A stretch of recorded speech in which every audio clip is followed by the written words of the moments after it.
Այսօր մեր Տեր և Ուսուցիչ Հիսուս Քրիստոսի և Հայաստանի այս առաքելական Սուրբ Եկեղեցու խորանի առաջ ծնկի գալու և մեղքերի թողություն խնդրելու օր էր։ Մեր սրբության սրբոցի Մայր Աթոռ Սուրբ Էջմիածնի ազատագրման օրակարգը նախ և առաջ մեծապես և առաջին հերթին նորոգման օրակարգ է։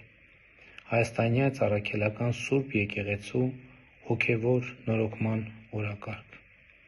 բայց դրանով իսկ մեծապես նաև նրա հետևորդների,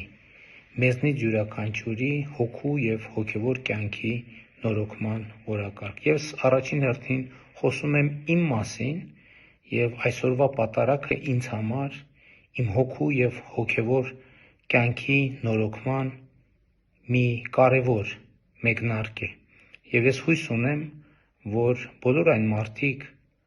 ովքեր մեր սրբության սրբոցի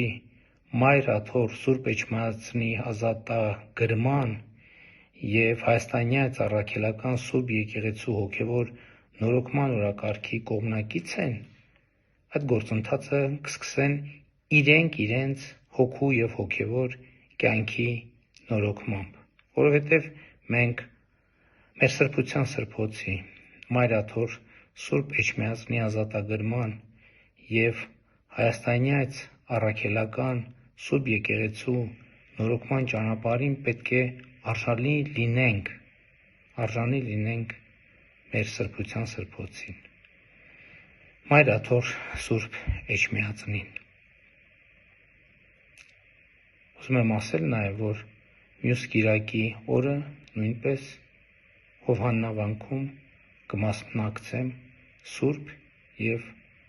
անմահ պատարագի։